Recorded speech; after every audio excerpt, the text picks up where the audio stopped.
Hi, I'm Dr. Ingrid Skopp. I'm an OBGYN. I've been in practice for over 25 years and I've delivered over 5,000 babies. My name is Robin Perucci, and I am a full-time neonatologist. I have been in practice for over 20 years. I'm Dr. Kathy Altman. I'm a retired OBGYN with over 30 years experience. I'm board certified, and in the past, I did abortions. On March 25th, the bodies of babies were recovered from an abortion facility. 5 of them are the size of babies that I care for daily. All of them were brought to the medical examiner's office, and yet at this time, the medical examiner refuses to examine them. I was asked to review the videotapes and photographs of 5 babies who were recovered from a DC abortion clinic.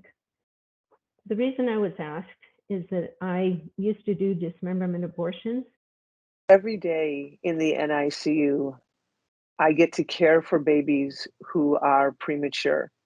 The smallest are about the size of your hand. The rest of the gang gets big enough to fit in 2 hands at once.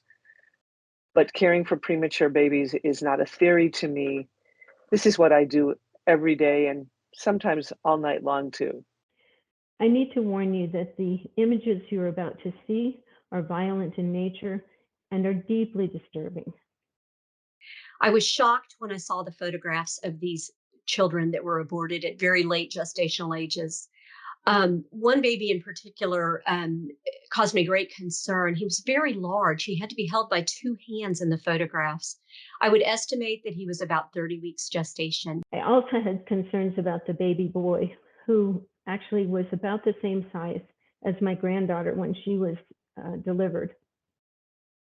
He had clamp marks on his leg, suggesting that they started trying to do a partial birth abortion, but the cervix may have been overdilated so that he was delivered intact without having to decompress the head. In my professional opinion, there are grave concerns that these babies may have been killed by illegal abortion. The female may have died by an intact dilation and evacuation or partial birth abortion. After examining the photographs and videotapes of these abortion victims, I was concerned about the baby girl. She was totally intact except for her head, which had an opening at the back where apparently the brains were evacuated. This would be consistent with a partial birth abortion. So babies that I care for every single day can be these itty bitty down to 22-week people. But these little people arrive with an attitude and they let you know if they hurt. I have been smacked by tiny 22-week hands when we do something to them that hurts.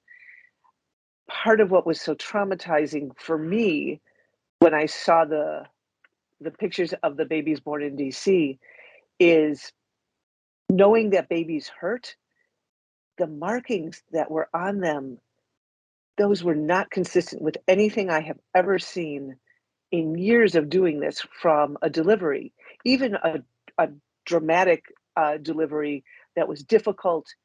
That's not what babies look like from anything that is normal or natural. Those markings had to have hurt them, and it's hard to look at. As an ethical society, we need to make sure that these things do not happen. We have got to protect the most vulnerable among us, like these children.